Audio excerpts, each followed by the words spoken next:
Lovely, thank you.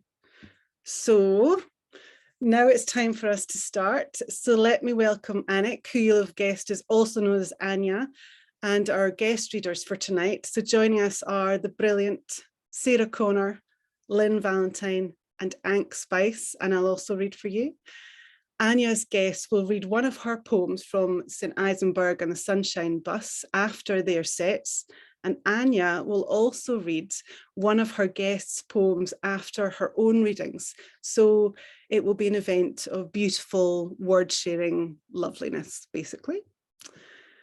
I know many of you here are familiar with Anya and her work, but I would like to just say a wee bit about her. Anya, or Annick Yerem, as she's known in poetry circles, is a Scottish-German poet who lives in Berlin and hankers after Scotland. She has been widely published, and this book, which is her first chapbook, tells the story of the last 2 years of her father's life. The poems look at the ways in which we grieve and how we discover ourselves through our grief.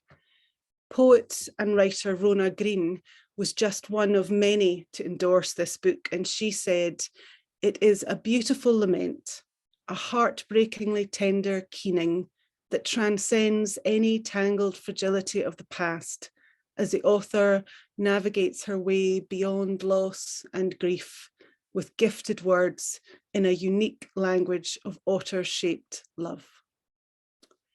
So I'd really like to welcome Anya to take to the screen for her first reading from St. Eisenberg and the Sunshine Bus.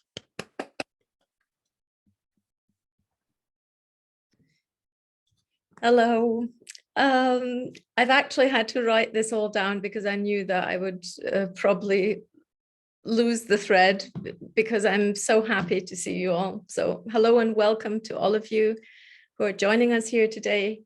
This launch is special to me for so many reasons. The obvious one is that it feels wonderful and scary, and wonderful again and scary, and then wonderful again to write a book and to send it out into the world and share it with people. And the second one is that I found a community of poets who are talented, brilliant, and kind human beings. I didn't know any of the poets who are reading here with me tonight 2 years ago. I didn't know Giovanna, who is hosting this evening so generously 2 years ago. It means the world to me to share this moment with you, and I'm so grateful to you all. St. Eisenberg and the Sunshine Bus is a book about my late father who died in 2020. It's mostly about the time between 2018 and 2020 when I started taking over all of my parents' responsibilities due to their illnesses. And then the year of his death was also the year the pandemic started, which made everything more surreal and more difficult than I could have ever imagined. So I'm going to start off with traces. Traces. The one on my nose where I fell off a sleigh, then slid down an icy hill and cut my face open.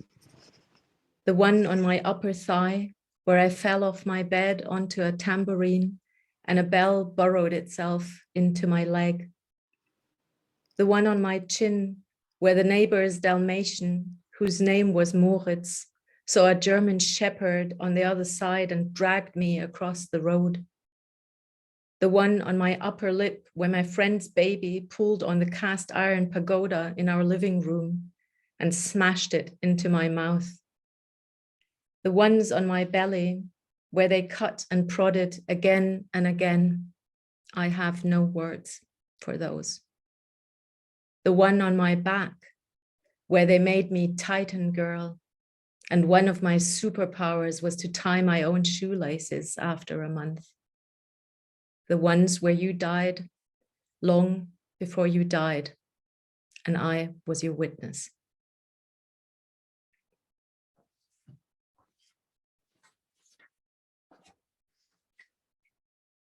So as you've already heard in the beautiful review that Rona wrote and that Giovanna read to you, my father loved otters. He was borderline obsessed with them, actually.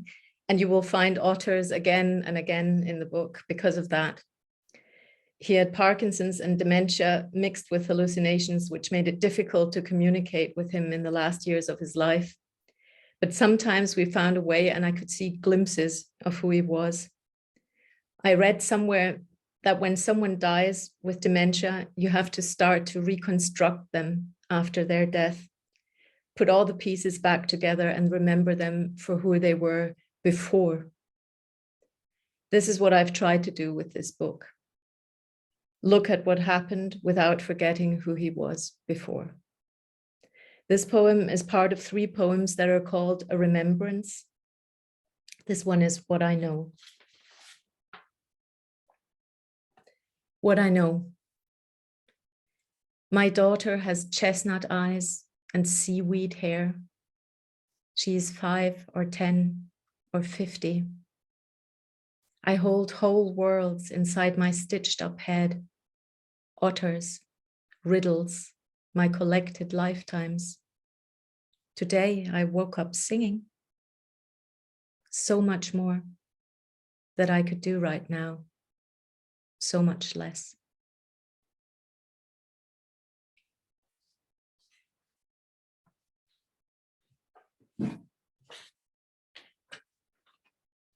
So 4 poets are reading here with me tonight, 4 beautiful people that I'm lucky enough to call my friends now. I got to know them over the past 2 years and we've never met, but we have sent words and love and music, shells and stones and books to each other, lifted each other up and celebrated each other's successes. Because this community is so important to me, we're changing this launch up a little, like Giovanna told you. I will be reading a poem by every poet who's reading tonight, and they in turn will read one of mine. I will start with Sarah Connor, who will read right after me and will be properly introduced by Giovanna later. For now, this is her poem. This Being Human. This being human is all about telling stories. It's traveling in a twisting caravan across the desert, depending on each other for flour, for water, for a soft red blanket, for bandages and apricots. What currency do we have but stories? The story of good morning, how's this for weather? The story of I love you. The story of childhood, the story of how to stay safe, how to eat well, how to survive being lost, how to hold tight to someone's hand. It's whispering our stories at night, the stories of stars, of men and beasts and gods and flaming suns. It's singing our stories as we wash our plates, as we wait for tea to brew, as we clean our shoes. It's shouting our stories in anger. It's crooning them in love. It's sitting silent round the campfire, listening. We are stories, warped and tangled, offered with love or fear or laughter. This telling stories is all about being human.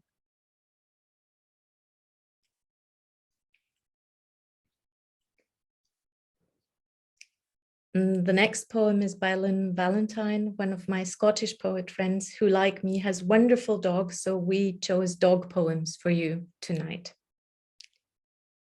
This is Unlocking.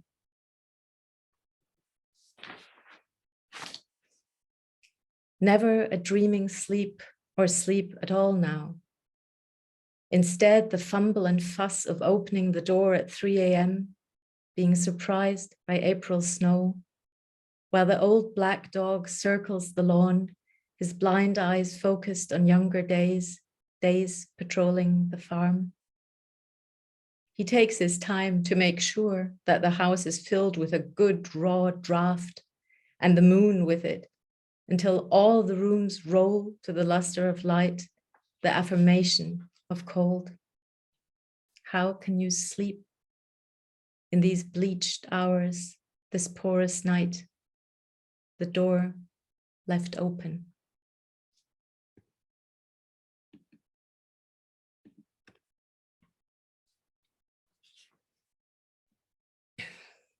back to the sunshine bus. This next poem started out as a poem about the pandemic and then got a double meaning later that year. On a walk with a friend, I actually saw this jar in the woods, and it reminded me how as kids we would sometimes bury small animals. In my case, it was more of a wee cemetery where every snail, bird, and mouse found their resting place. My son is all grown up now, but I wondered how this surreal situation with the pandemic presented itself to kids. Here is burial. We found him in the woods of the hospital grounds, across the road where we had gone to play. Bored by counting cars because there weren't enough, empty parking lot after empty parking lot, save for the one next to the building at the very end, where lots of people were coming and going. Most of them wearing masks, like we had seen on TV when our mum thought we weren't watching. He was lying on his back, eyes turned towards heaven, Marie said. But that was a lie, because you couldn't even see his eyes. Do red crayfish have eyes?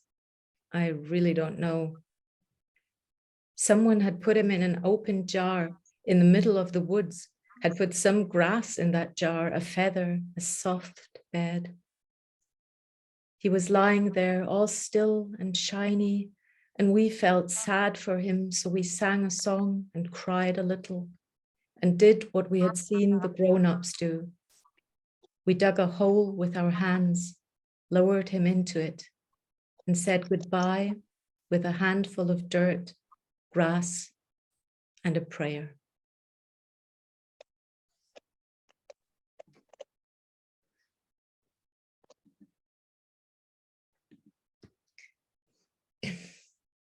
So later that year, I got the call that I'd been waiting for 2 years and learned that my father had died. There had been a lot of false alarms over the 2 years, so I couldn't actually believe it when that call came.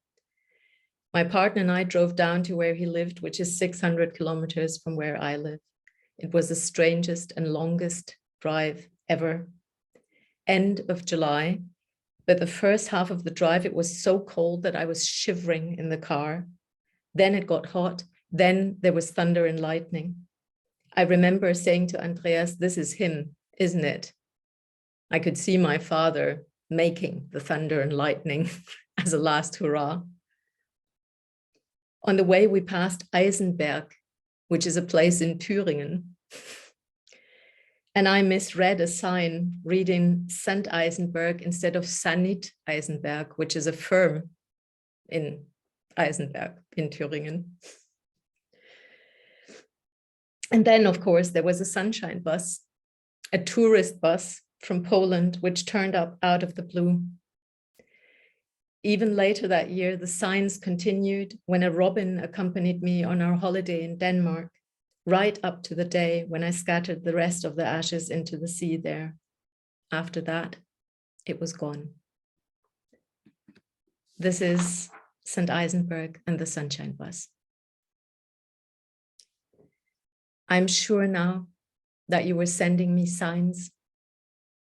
Heavens opened and closed, heat blazed through me. The smell of freshly poured tar on the motorway, turbines, sunflowers, left, right, center.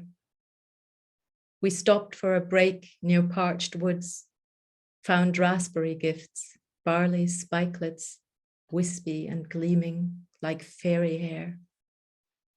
The damp green quiet after a big rain, fog hanging low in the mountains, blurred brake lights.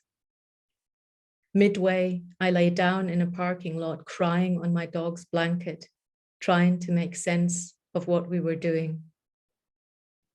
You were sending me signs, robins, rainbows, starfish trails. That day, we drove towards your body, to that uncluttered, bright space which enclosed your darkness in those last long years. That room where, when you left, someone opened the vast window so that your soul could find its way out.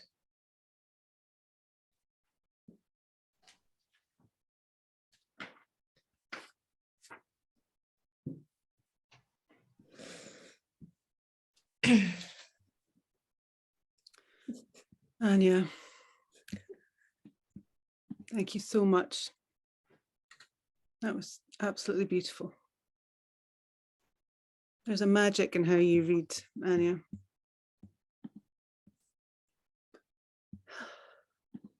So I'd now really like to welcome our first guest reader of the evening, and that is Sarah Connor. And you heard one of her poems there read by Anya. Sarah is a retired psychiatrist, originally from South Yorkshire, but she now lives in North Devon, where she is surrounded by mud and apple trees. Sarah has lived and worked in several countries and has plans to travel further, and her poetry has been published by Black Bough, amongst many others.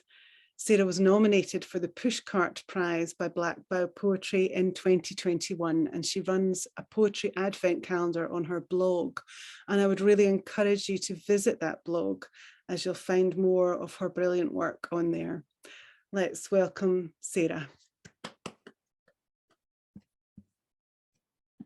I'm a little bit terrified to be following Anya, actually, because she does read so beautifully.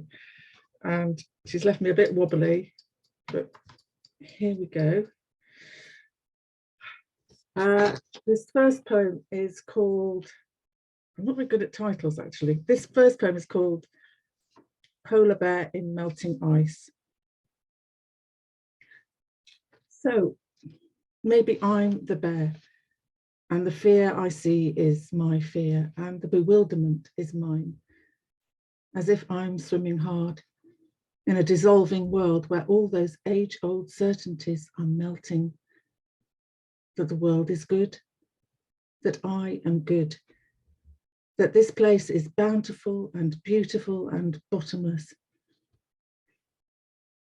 Maybe we're all the bear, realizing that our home is shrinking to a small space that can't support our weight, can't feed us, and we can't step on without disaster. The truth is that the bear is the bear. She swims on. I don't know if she feels hope or fear, and I can't claim her as a metaphor. She's flesh and blood and bones protruding. She's hungry, and the ice is melting.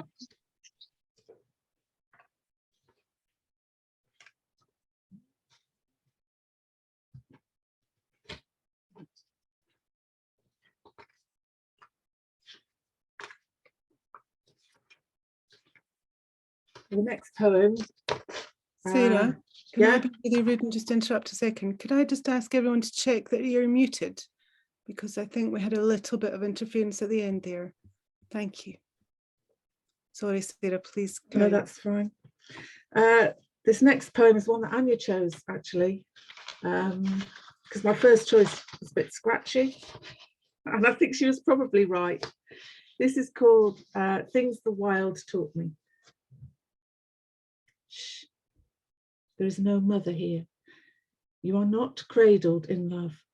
You are not webbed in adoration. You are all empty space and energy, all molecules dancing, dancing, part of everything. You're not walled or edged, not bordered. I mean, there is no separation. I mean, the world is ocean inside you and around you. I mean, rivers flow beneath your skin. I mean, you're part of everything. I mean, we burn to live. Suns in our chests, fire heaped on fire, each heartbeat a pulsing flame. I mean, we suckle air like birds, like frogs, like the fox slipping into the shadow. I mean, we are, the world is us, and we tear ourselves apart. We steal our own breath, our own water, our own food. I mean, there is nothing left to burn.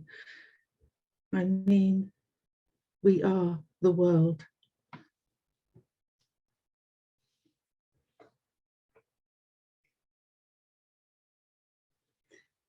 And this last one was originally published in a collection called the Anthropocene Hymnal.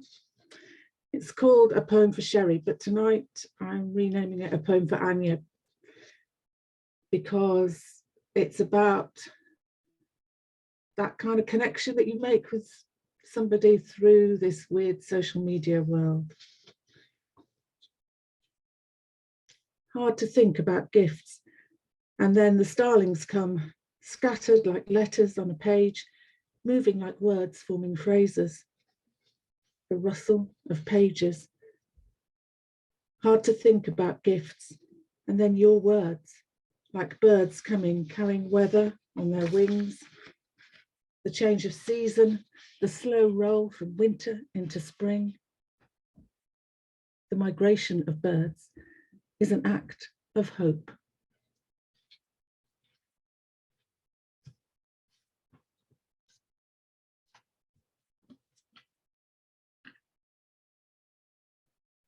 And I get to read one of Anya's as well, don't I? I've forgotten. I just loved this poem. It's called We Live Here Too. I have yet to write about the mice in the kitchen, about how I painted red all the traps he had laid out and wrote beware on them in mouse code, found in a tiny book under the floorboards. Lately, I haven't been able to sleep. I cry through the pain.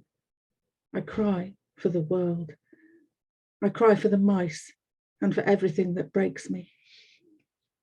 I envy you, I say to the mice, your grace and smallness, your pinpoint pearl eyes, your dashing little feet. I envy your forever princess dancers when the cats have left the building, when all the crumbs in the world are yours to find, to keep. I envy your tips and toes and crazy sprints, your woes, your willful ignorance of traps. Beware, I say, of us, our human trap-laying form, of our anguish, our feebleness, our anger, our hearts, our hurts. I go and lie down just for a second, and the mice huddle around me and sing me to sleep with lullabies of cheese and peanut dreams and dancing.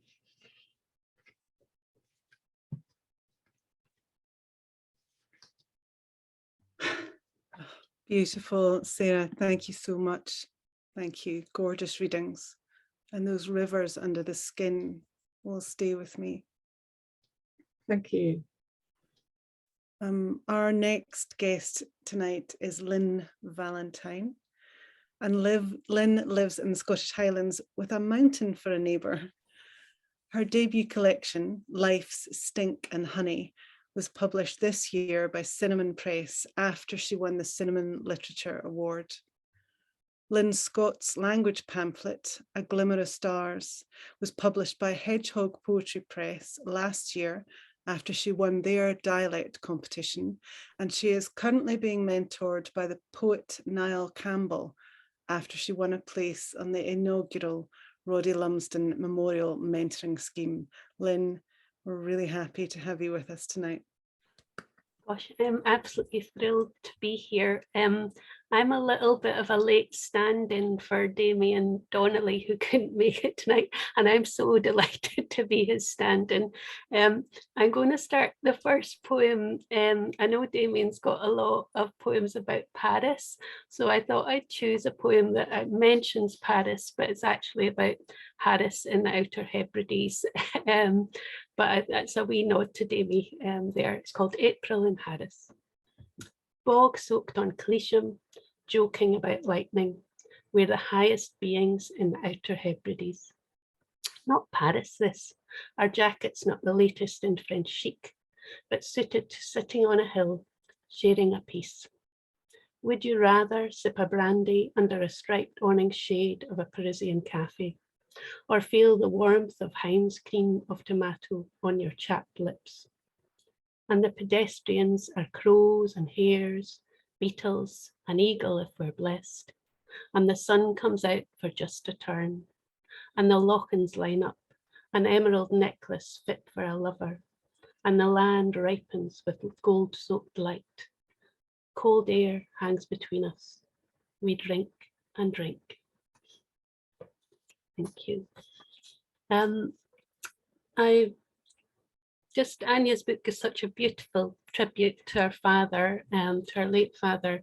So I thought I'd read one about my late mother that I've written quite recently.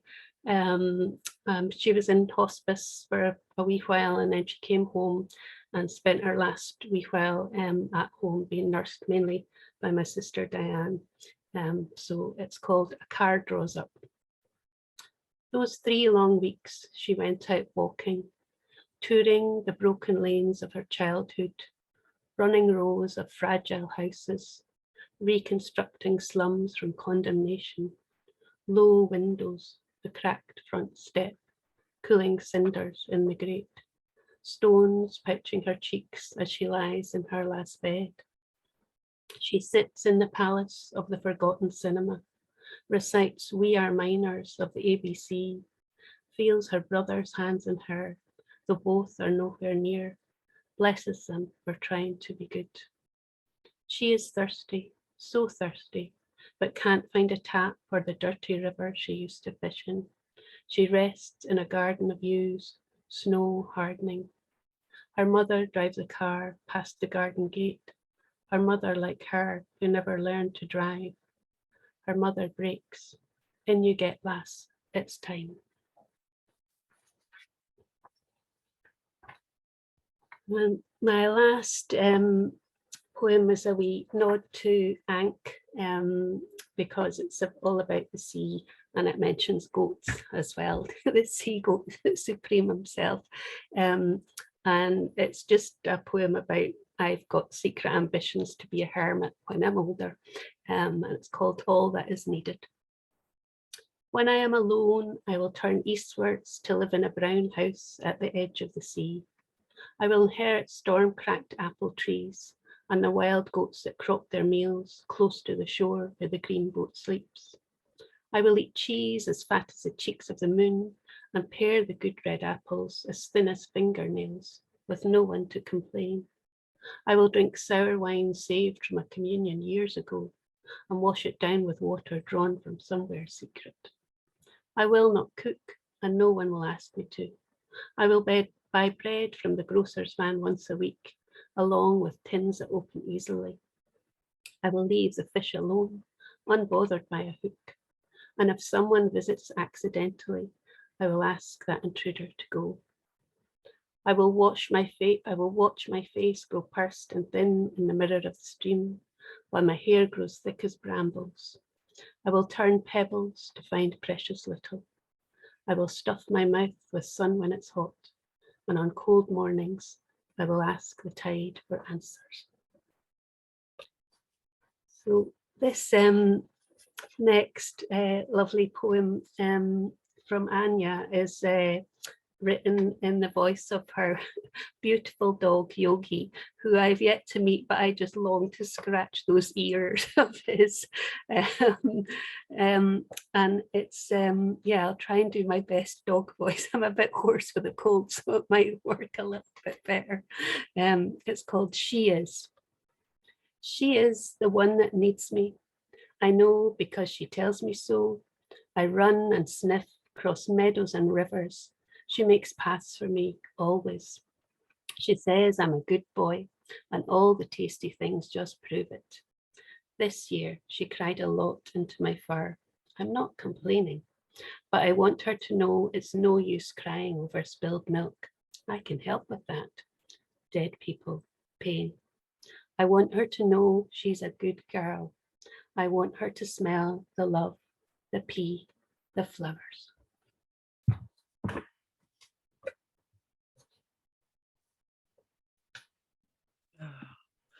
Wonderful, Lynn, wonderful. Thank you so much for sharing your work with us. That emerald necklace is bright in my mind's eye, really beautiful. Remember everyone, thanks to the incredible Brit, you will find all the links to tonight's readers' websites, social media, and their books in the chat. Now I'm going to hand you back to Anya, who will give us a little tour of her book. Anya. I was so captivated right now that I forgot my cue. Sorry. Don't worry. I know every time someone reads, I just want to sit in silence for like 5 minutes. I don't think that's allowed. Thank you so much, Sarah and Lynn. Thank you. It's always, it's such a treat, and it's so special to hear someone else read your poems, because there's always a different side to it. There's always a different interpretation, and it's just beautiful. I love it so much. I'm so thankful that you agreed to do this with me tonight. So what am I supposed to do now? Yes, I knew I was going to lose it at some point. So this is the book. Some of you already have it, some don't. Hint, hint. And yes, so I thought I would talk a bit about the cover now that I've explained, more or less explained the strange title. I knew that I wanted the title quite from the beginning, and I also knew that I wanted something very colorful, because I felt that this was sort of the contradiction of the last few years, that it was all very hard and very dark, but it was also this. And so when a friend told her daughter the title, and her daughter Aurelia drew this, just having heard the title, nothing else. She didn't know it was a poetry book. She didn't know it was supposed to become a poetry book. She just drew it when she heard the title. And when I saw this, I thought, come hell or high water, I have to have this as the title of the book, because I just love it so much. Because it expresses everything that my dad was about, who, you know, the darkness, the light, all the contradictions. And that's why I'm so happy. And then the back, I wondered about, you know, doing it on the back as well, and thought that's too much, because I wanted that drawing to shine, because I think it's spectacular. And I didn't want to change it in any way on the back. So then the wonderful Tanya Shadrick agreed to write a blurb, which is just perfect for the back of the book. And so you can see the beautiful front that Aurelia did. And I can just recommend her as a cover designer, although she's still in school, so she may, you know, she may be booked out very soon, but she's brilliant. And also very important that cover designers, no matter how young they are, get paid. In this case, she got paid in earrings, because that was the wish. So,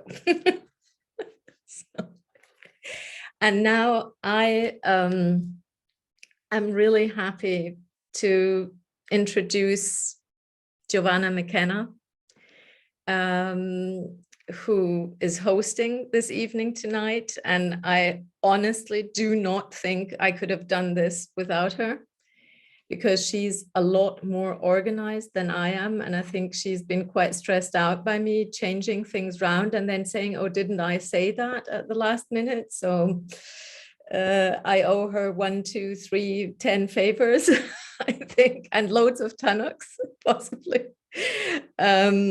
Yes, so I'll give you the official introduction and then the unofficial one.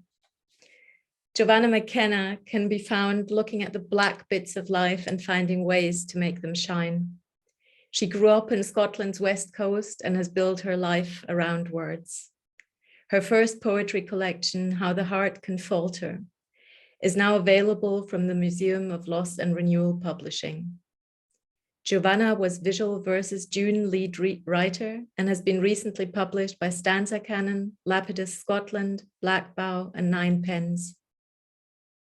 First and foremost, though, she's all that, but first and foremost, she's a beautiful human being, a talented writer, so please buy her book. And I'm happy to say my friend, and I'm so proud and chuffed that she's doing this with me tonight. Please give a round of applause for Giovanna. Thank you, Anya. That was very naughty.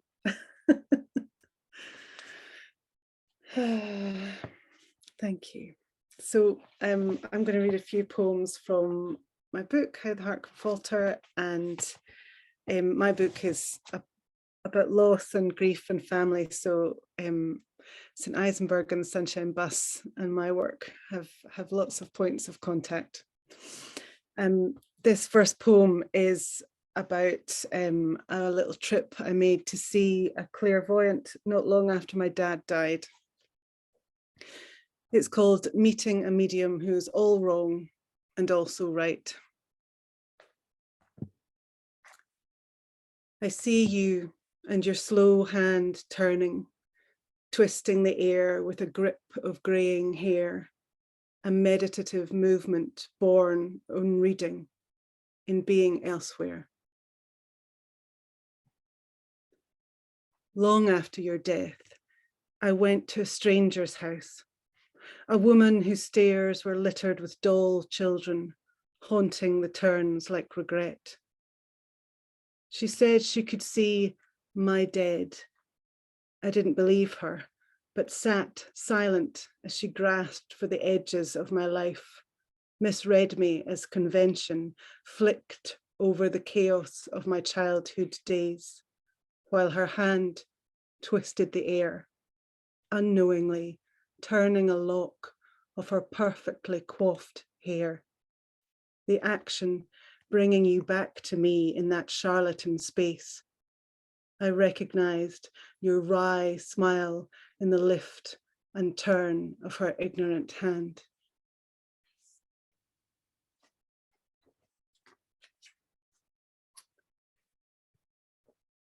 This next poem is about the tenacity of mourning.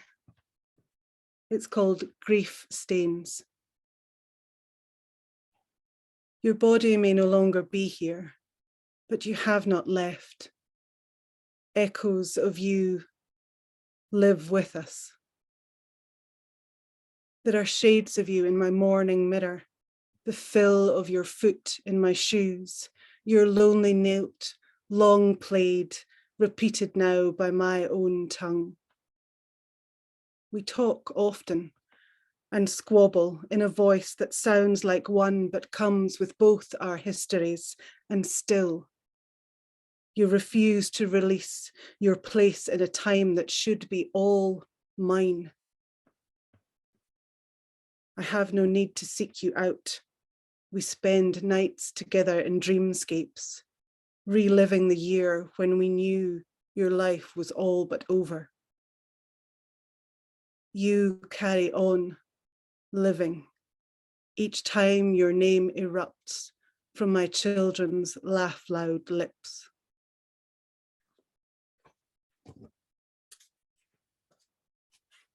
This poem is about how, as I age, I see more of my parents in me. It's called Marked. Your marks are upon me, indelible, undeniable, the rings in our family tree. Your genes never tire, I cannot outrun them. As the years slow me, you gain ground. You echo through my steps, leak from my tears, settle into the span of my hand. You were scored into me. I have never known myself without your mark. You are the flaws of my heart.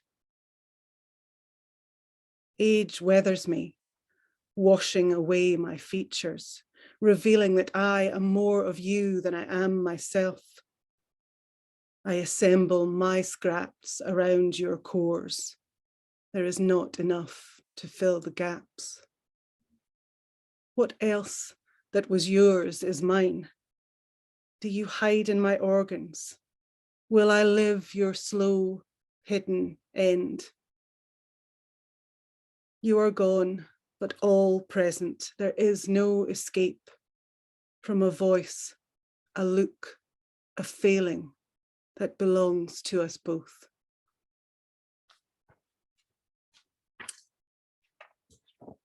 And this last one is about learning to love what your life has brought you, I think.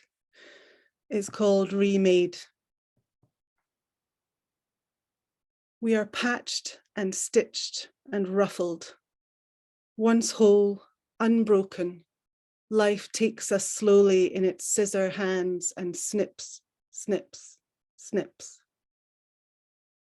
In youth, we are always searching for the fragments we have lost. We keep our memories close, keen-eyed for those who might provide a patch, a sticking place to match our once unblemished beauty.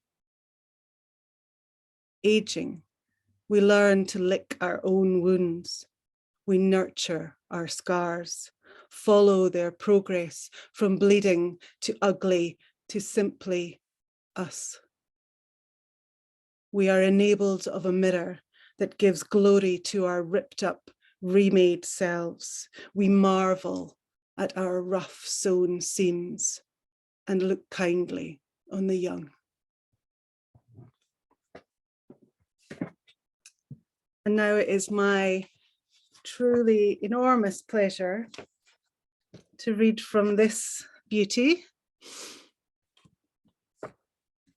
And I have to say, I'm not crying all night, by the way.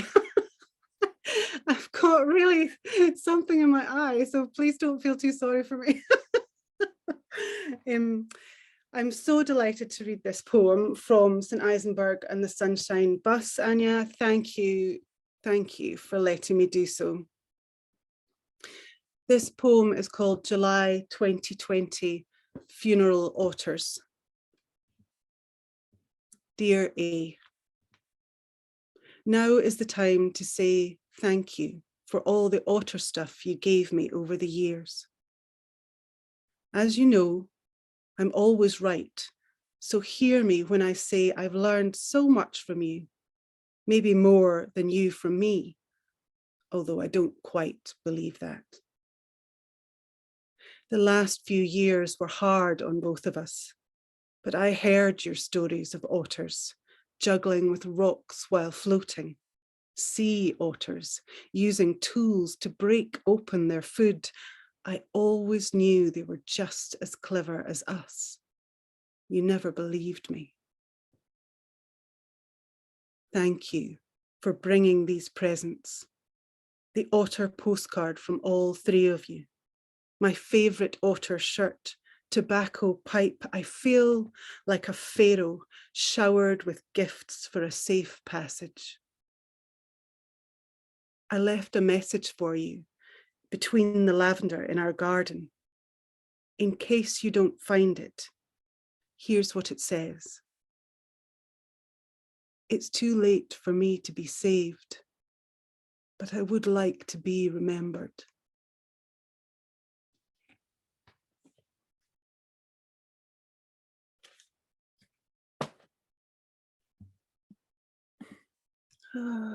Thanks for listening, everyone, and thanks again, Anya, so much for letting me read such a special poem. Tonight's final guest reader is Ankh Spice, who we have coaxed out of his New Zealand bed at a horribly early hour to be with us. Ankh is an unabashedly sea-obsessed poet who still can't believe his debut full collection is alive in the world. But it's true, The Water Engine was published by Femme Salve Books last year. Ankh's hugely grateful to the online and print publications who've published his poems and who liked 8 of them enough to nominate them for Pushcart Prizes and Best of the Net. Ankh's work has also won things, including the Poetry Archive's Worldview 2020 competition. And that means a poem called New Cloth has a beautiful home in the archive to speak in perpetuity about trans love. And Ankh says, if he does nothing else in his life, that has made it all worthwhile.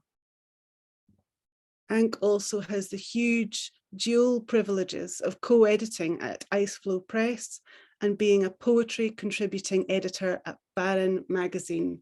Please let's welcome Ankh. Oh gosh, thank you so much, Giovanna. I'm actually crying continuously since I got up, I think, and even more now. Anya, I'm so proud of you. I'm so proud of you. I know what it's taken to get to this point, and you are here, and this book is alive in the world, and nothing can take that away. Nothing. You did it. Anyway, okay, I'm going to try and stop crying. I'm going to read you 2 poems of my own. And it was funny, I was thinking about asking Anya whether maybe I could read one of her poems tonight. And then she sent me a message and said, how about we read one of each other's poems? And it was sort of serendipity, which it so often is with this poet. And she proposed 2 of my poems that she'd like to read. And this is the one that she didn't pick. My book, The Water Engine, also deals pretty strongly with a lot of grief, shot through with sort of the hope. So again, like Giovanna's, it speaks in conversation with St. Eisenberg and the Sunshine Bus. This poem's called The Gift, and it's about my dad, with whom I had a very, very difficult relationship. You never asked what happened to your favorite mug. On my way to the ocean, I walked past the home for the elderly around the corner from where I now live. Me, this unanticipated adult, with these unscheduled steps. Sometimes I look up at the little bubbles of convex windows, angled to catch the last of the sunlight, treated to rainbows. The last we spoke, I was 14 and you were alive and I was barely. The last word you said to me was anything. One of those windows heard anything you spoke last of all. I smashed that mug on purpose, and I took the bits to the ocean and I fed them to the sea. She swallowed them without a sound, broken pieces far too small to make a splash. Decades in the dark change a thing. This fragment of Tide Gift blue in my palm is heavy and has no sharp edges at all.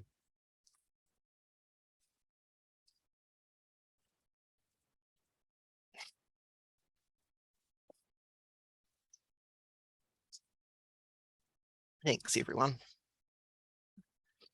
The second poem I'm going to read is also about somebody who was very important in my early life and who left me. She was a wonderful old lady who was part Scottish and part Māori, and I'm reading this poem mostly because I know Anya would have absolutely adored her, and vice versa. They have kindred spirits. She was a tiny little fierce fire gardening pixie of a woman. Her name was Elsie, and I miss her dearly, and this poem was for her. It's called Companion Planting. I come back to what I first learned about ending, and there's the nipped grace of your hands, secateurs beaking spent calendula. After each clip, a tremor took you, and the sun on the blades quivered a genuflection for the beheaded. Bless us too in what finishes flowering in our summer flesh before we're ready for the harvest.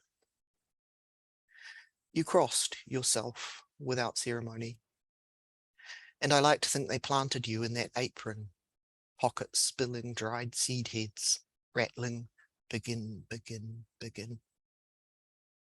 Louder for their name containing end. I like to think that wherever you went next, you made a bright green entrance, wearing cotyledons like a new skin, 2 baby leaves squalling from every pore. In that vision, you're still saying, that cinnamon scent they exhale, it wards off pests. Even the sap-sucking beast we never see until it's plagued its way through the roots of the whole patch. So when the wind last swiveled 6 south, hot copper dust wafted something holy through these quieted, quivering streets. And I knew you were shaking your head. Not the end. Begin, begin, begin. Every cradled possible, a kind of cure, tendering the birth of many sons from the curved shadow of a seed.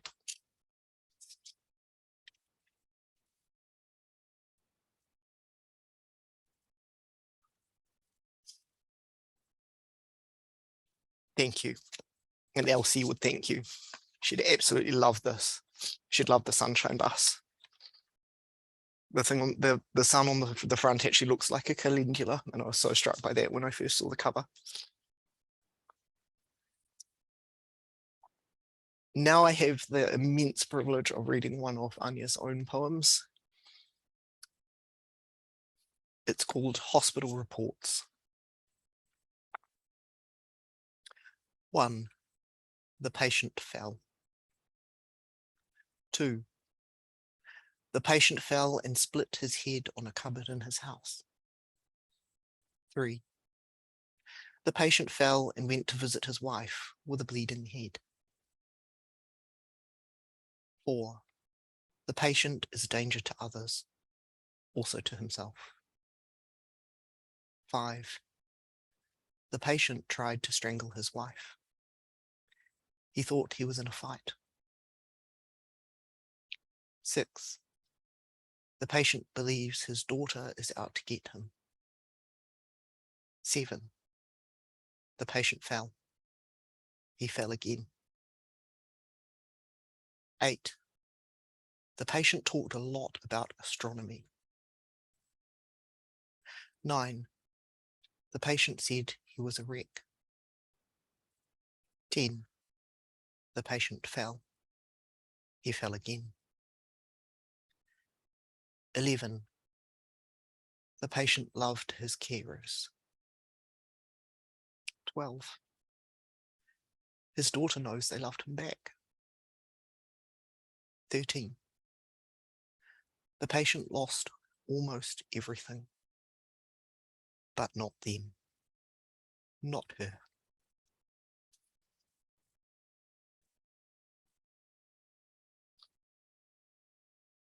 Thank you. So proud of you. Thank you, Ankh. Absolutely beautiful readings. Absolutely beautiful.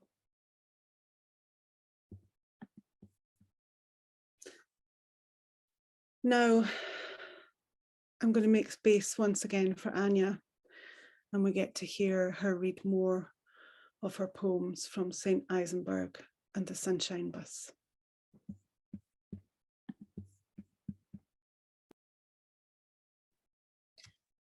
Thank you so much. I'm all over the place right now, trying to rein it in. I'll start off with your poem, Giovanna. Giovanna sent me this poem and it's called Buzzards. And then I went for a walk this morning with my dog and actually saw a buzzard, which felt absolutely unreal. And I haven't seen one for ages. And then I gave it as word of the day to my English student, and she wrote back and said, "Are you a witch? How did you know that I saw a buzzard today?" So the buzzard was everywhere. Buzzards. All the buzzards are wearing your jumper. The soft, hairy huddle of a hand knit, all browns and whites, and the rippling pattern across the chest.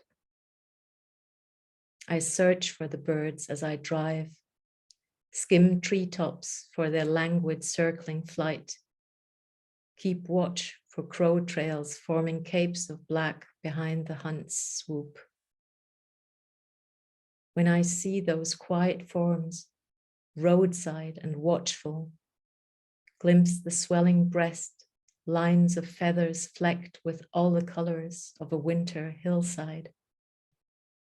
I feel your warmth by me again, the soft scratch of long-worn wool against my face, the strength of an embrace, decades gone, but still fresh in the wings of a brief brown bird.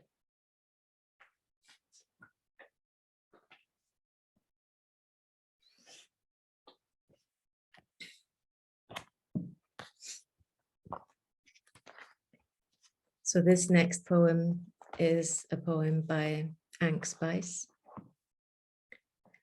And like Ankh said, I had chosen 2 poems. He read one of them for you, and I'm reading the other, especially after learning more about the story behind it. It's for a friend of Ankh's. And I really love and embrace the idea that this evening we're making people's memory a blessing. Bookmarks for S. 12 years ago, you left me. Your book of sea poems.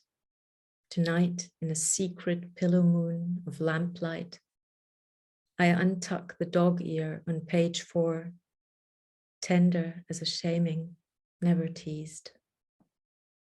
The gun shape of your hand moves counter to mine, and regret folds me clean in half, that the creases we leave behind are so easily unfolded.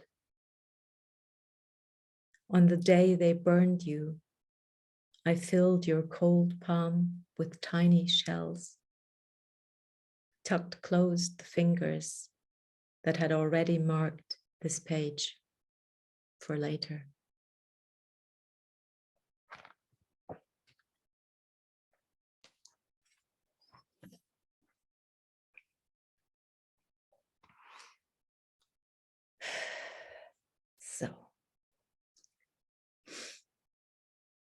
So the next poem was written, as so many of my poems in the last 2 years, in one of Wendy Pratt's courses.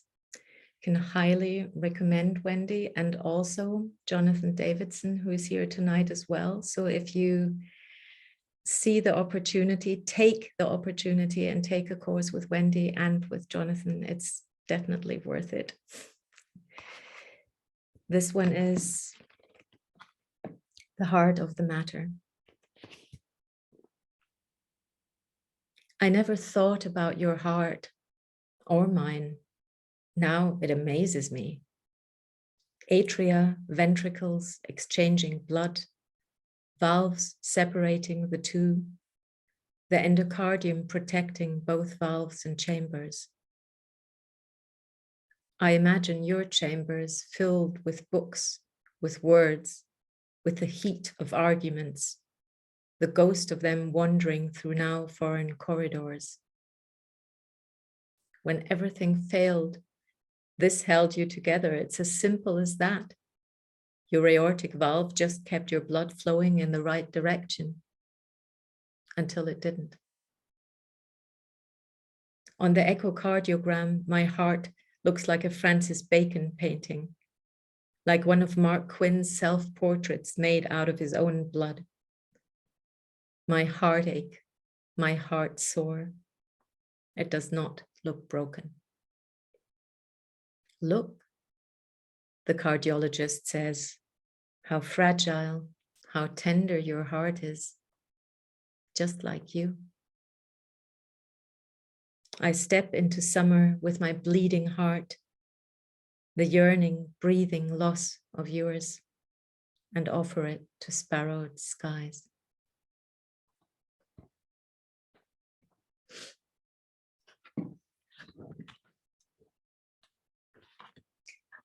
So, like for many people, 2020 turned out to be quite the year for me and my partner. We drove down to the south of Germany after my father died. Then my partner had to go back to Berlin as his mother was so unwell. And then his mother died shortly after my dad's funeral. So the whole summer was very surreal, and I still remember the tiniest details. And before my drive back to Berlin, this happened. This is dance. I was scared of the drive home, hundreds of kilometers towards the second funeral in 5 weeks. So you went to the best baker in town, got me a sweet braided loaf, support measured in flour, raisins, slivered almonds. But when you unpacked it, a dead bee was baked into the crust, fully preserved as if poured in resin, its blossom dreams halted in flight forever. At least it died happy, you said. And I imagined that bee doing one last waggle dance, wanting to share the lemony sweetness with all the other bees, dancing as if its life depended on them to find it before the heat came. I left it on there, and during the drive, opened the window, peeled it off, and let it fly. One last time, near flowers, near trees, dancing, twirling, and the next moment, gone, just gone.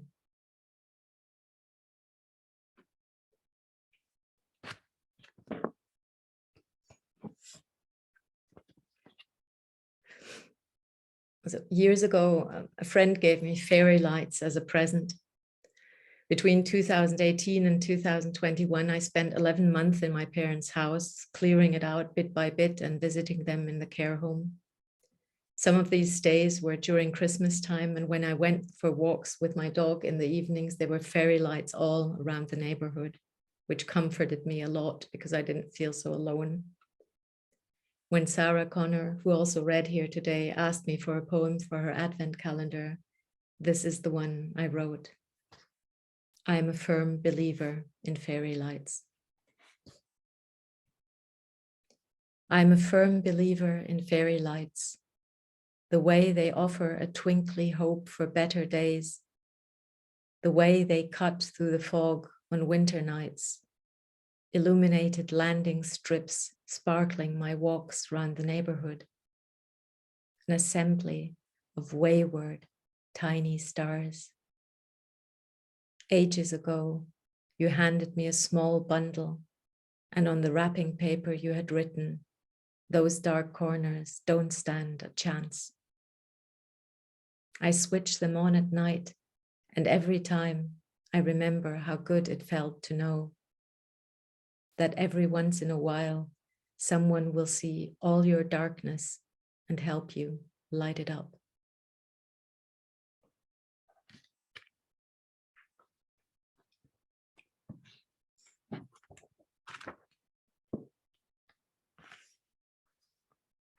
And my last poem for tonight is part of a remembrance, the 3-part poem I read from at the beginning.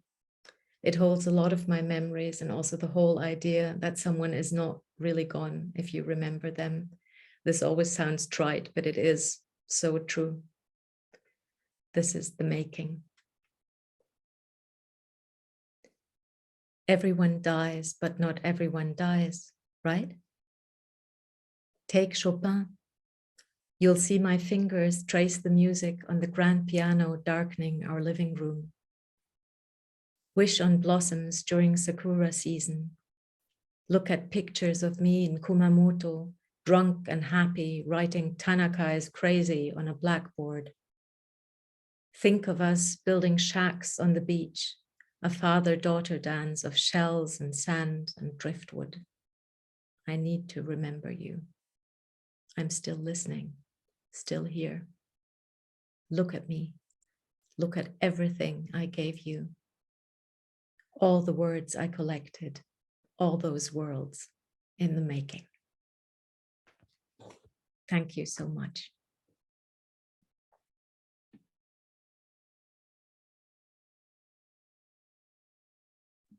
Anya, thank you so much.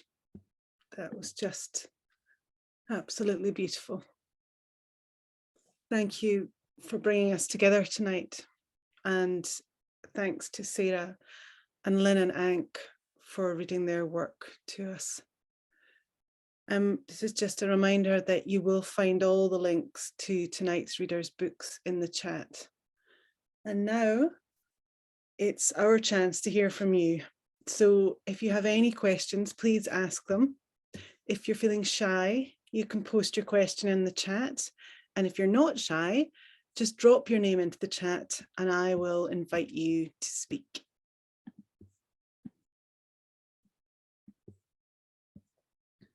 Oh, Sarah has to go, so I just want to say, Sarah, thank you so much. It was beautiful to have you with us. Thank you, Sarah. Unmute for a second. Thank you, Anya. It's been really lovely. I need to go and kind of calm down a little bit. It's been such a beautiful evening, but I am in bits. Thank you so much, Sarah. Thank you. Bye. Bye, Sarah. Bye. So back to you.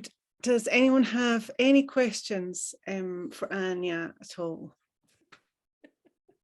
Everybody's crying. Nobody. I know. Question. We sold tissues with the tickets, honestly.